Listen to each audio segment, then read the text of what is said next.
জেসওয়াল রাজস্থান রয়্যালসের তারা যেভাবে খেললো অসাধারণ, এক কথায় অসাধারণ। আর জেসওয়াল তো তিনি সেঞ্চুরি মেরে দিলেন, 104 রানে একটা অনবদ্য ইনিংস খেললেন এবং দলকে জিতিয়েই মাঠ ছাড়লেন।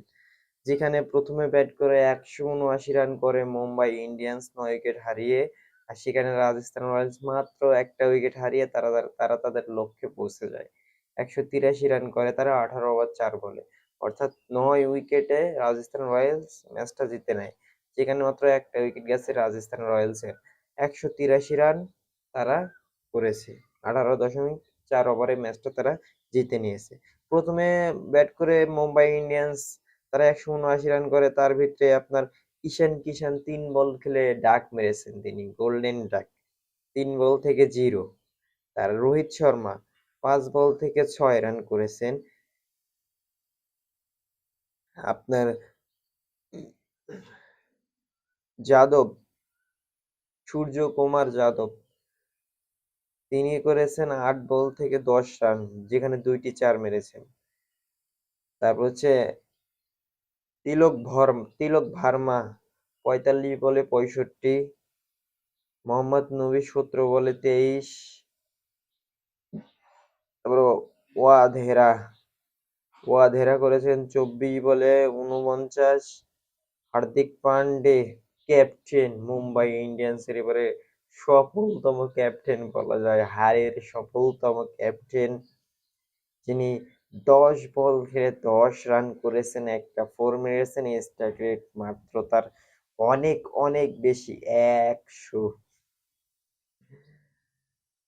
জ কোটজি 1 বল থেকে 0।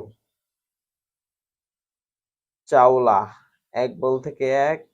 জাসপ্রীত বুমরাহ 1 বল থেকে 2 রান, আর অতিরিক্ত এসেছে 10 রান, যেখানে 9টা 8 আর একটা 9টা ওয়াইড আর একটা no ball, leg by.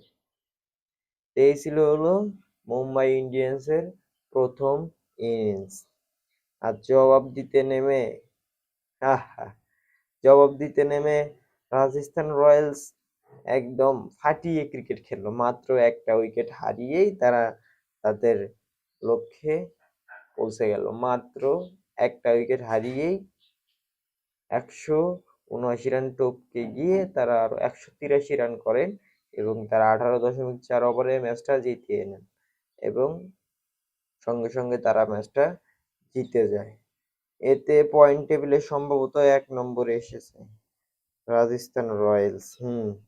Rajasthan Royals 8 match খেলে 7 ম্যাচ জয়, একটা হেরেছে। তাদের পয়েন্ট 14 এবং তাদের রান রেটটাও প্লাস 0.698।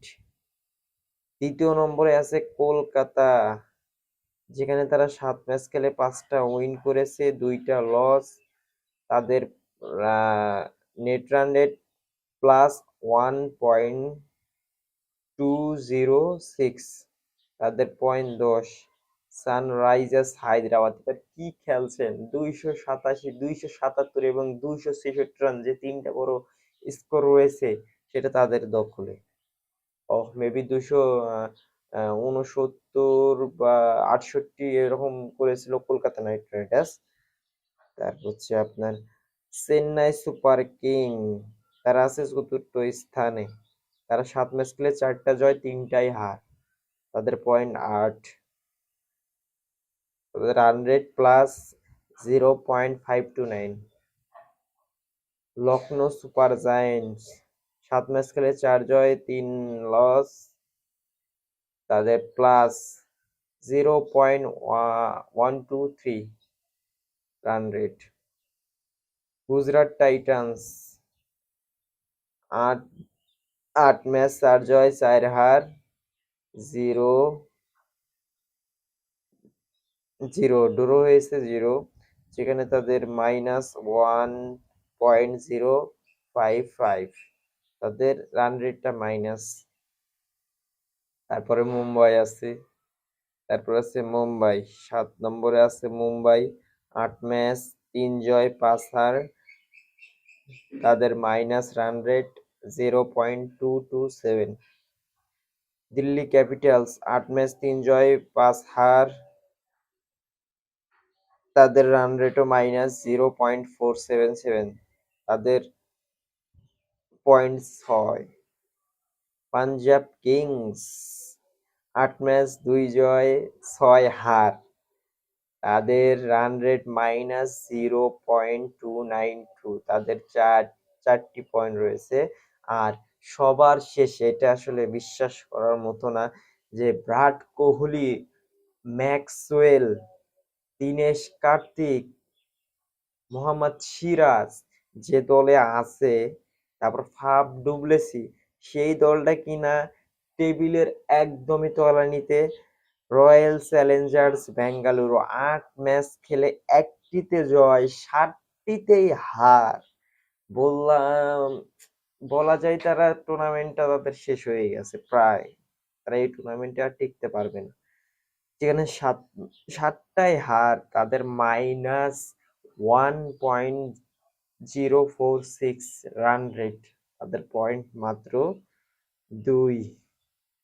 এই ছিল পয়েন্ট টেবিল।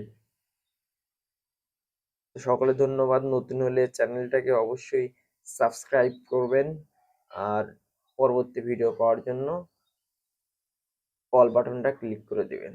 ধন্যবাদ।